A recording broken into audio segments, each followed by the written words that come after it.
Welcome to వార్త. నేను దేవా.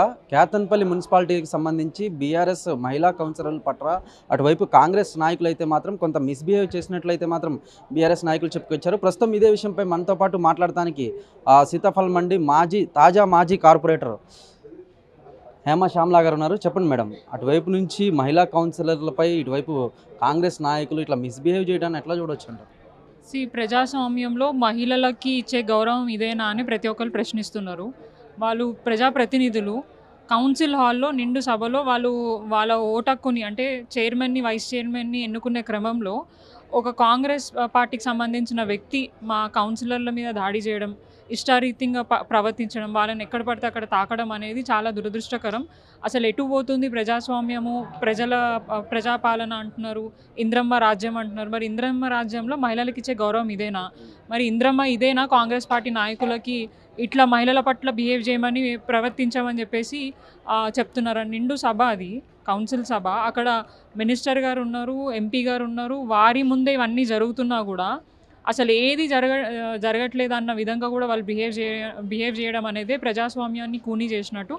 దీన్ని మేము తీవ్రంగా ఖండిస్తున్నాం. అండ్ ఈరోజు మా బీఆర్ఎస్ పార్టీ కౌన్సిలర్లని తీసుకొని మహిళా కమిషన్ని అప్రోచ్ అవ్వడానికి వెళ్తున్నాము. ఖచ్చితంగా లీగల్గా కూడా మేము ప్రొసీడ్ అవుతాము. అసలు రాజకీయం ఎటు పోతుంది? కేవలం ప్రజలకి మనం సేవ చేయడానికి వచ్చాము రాజకీయాలలో. కానీ ఇక్కడ ఏంటంటే కంప్లీట్గా రాజకీయాన్ని కూనీ చేసేసి ఆ పదవి కావాలని చెప్పేసి ఎంతకైనా దిగజారుతాం అనే విధంగా కూడా బిహేవ్ చేస్తున్నారు. అక్కడ అంతా జరుగుతున్నా కూడా పోలీస్ డిపార్ట్మెంట్కి సంబంధించిన వాళ్ళు ఎవరు సపోర్ట్ చేయకపోవడం, అక్కడే ఉన్న ఎంఆర్ఓ గారు కానివ్వండి, అధికారులు కానివ్వండి, అంత జరుగుతున్నా కూడా వారికి ప్రొటెక్షన్ ఇవ్వకుండా ఉల్టా వాళ్ళ మీదనే దాడి చేసి ఉల్టా వాళ్ళ మీదనే కేసులు పెట్టి ఇబ్బంది పెట్టే ప్రయత్నం చేయడం. అక్కడ అంత ఇన్సిడెంట్ జరుగుతుంటే అక్కడ పోలీస్ ఆఫీసర్ చూసి ఆ డోర్స్ మూసేసి బయటికి వెళ్ళి మీరు కొట్టుకొని ఏమైనా చావండి అని చెప్పేసి అట్లా ప్రవర్తించడం అనేది నిజంగా చాలా దురదృష్టకరం. ఇక్కడ ఎట్లుందనంటే యథా రాజా తదా ప్రజ అన్నట్టు, పైన ముఖ్యమంత్రి ఎట్లున్నాడో కింద ఉన్న నాయకులు కానివ్వండి, వారి కింద పనిచేసే అధికారులు కానివ్వండి అంతే చిల్లరగా, అంతే దారుణంగా వ్యవహరిస్తున్నారు అనేది క్లియర్గా కనిపిస్తుంది. ఇదే రిపీట్ అయితే ఖచ్చితంగా, ఎందుకంటే ఇప్పుడు గతంలో వాళ్ళు గెలిచినప్పుడు ఆ ప్రజాక్షేత్రంలో ప్రజలు ఇచ్చిన తీర్పుని మేము గౌరవించినాం. మాకు ప్రతిపక్షం ఇచ్చారు, వారికి అధికారం ఇచ్చిండ్రు. అప్పుడు కూడా మేము ఎటువంటి ఫ్రస్ట్రేషన్కి పోలే, దాడులకు పోలే. చాలా హుందాగా ప్రవర్తిస్తూ మాకు ఇచ్చిన ఏదైతే అపోజిషన్ ఉందో దాన్ని మేము ముందుకు తీసుకెళ్లే ప్రయత్నం చేస్తున్నాం. ప్రజల పక్షాన ఉండి మాట్లాడే ప్రయత్నం చేస్తున్నాం. అక్కడ కూడా ఇబ్బంది పెట్టే ప్రయత్నం చేస్తున్నారు. మొన్న జరిగిన ఎలక్షన్లో కూడా మహిళల మీద, కౌన్సిలర్ల మీద ఇష్టారీతిగా ప్రజల మీద దాడులు చేయడం, అసలు ఎటు పోతుంది రాజకీయం, ఎటు పోతుంది తెలంగాణ రాష్ట్రం అనేది ప్రజలందరూ ప్రశ్నిస్తున్నారు. ఖచ్చితంగా రానున్న రోజుల్లో ఈ కాంగ్రెస్ పార్టీని ఇప్పుడు రేవంత్ రెడ్డి గారే పదే చెప్తాడు, మేము బీఆర్ఎస్ పార్టీని 100 మీటర్ లోతుల పూడుస్తామని చెప్పేసి. ఈ పరిస్థితి రేపు పొద్దున కాంగ్రెస్ పార్టీకి వచ్చేలాగా ఉంది. అది చూసుకుంటే బాగుంటుంది. అనవసరంగా విధ్వంసాలు, వాయిలెన్స్ని పెంచే ప్రయత్నం చేయకండి. తెలంగాణ 10 ఏళ్ల పాటు చాలా సేఫ్గా, ఎటువంటి దాడులు, ఎటువంటి అక్రమాలు జరగకుండా ఉన్నాయి. కానీ దాన్ని ప్రేరేపించే ప్రయత్నం ముఖ్యమంత్రి గారే చేయడం అనేది చాలా దురదృష్టకరం. కనీసం ఇప్పటికైనా ప్రజల భద్రత గురించి ఆలోచించి ప్రజాప్రతినిధులకి వాళ్ళ హక్కులు కల్పించే విధంగా, వాళ్ళకి భద్రత కల్పించే విధంగా ప్రభుత్వాలు చర్యలు తీసుకుంటాయని భావిస్తున్నాం. యాక్చువల్గా అయితే ఎక్స్పెక్ట్ చేయొద్దు వాళ్ళ దగ్గర నుంచి. ఇంత జరిగినాక కూడా వాళ్ళు రేపు పొద్దున సెక్యూరిటీ ఇస్తారు, భద్రత కల్పిస్తారు అనేది మాత్రం మనం ఎక్స్పెక్ట్ చేయదు.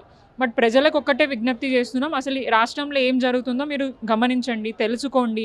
ఇంత దారుణంగా ప్రజాక్షేత్రంలో మీరిచ్చిన తీర్పును కూడా వాళ్ళని కాదని డబ్బులతోని, అధికార దాహంతో ఇబ్బంది పెట్టే ప్రయత్నం చేస్తున్నారు. సో మీరు వేసిన ఓటుకు కూడా విలువ లేకుండా చేస్తున్నారు.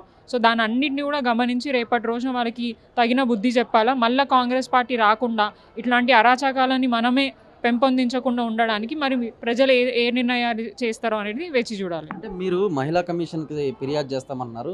ఒకవేళ ఫిర్యాదు చేసినా కూడా మీకు న్యాయం జరుగుతుంది అనుకుంటున్నారు? అస్సలు అనుకోవట్లేదు. ఎందుకంటే గతంలో కూడా మేము చాలా సందర్భాల్లో కంప్లైంట్ ఇవ్వడం జరిగింది.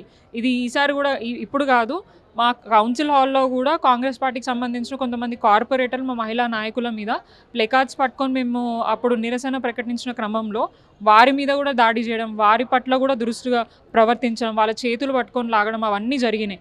అయినప్పటికీ అక్కడ ఒక మేయర్గా, మహిళా మేయర్గా ఉన్న వారు వారికే సపోర్ట్ చేశారు, కాంగ్రెస్ పార్టీ నాయకులకే సపోర్ట్ చేసినారు తప్ప మాకు ఎటువంటి సపోర్ట్ లేదు.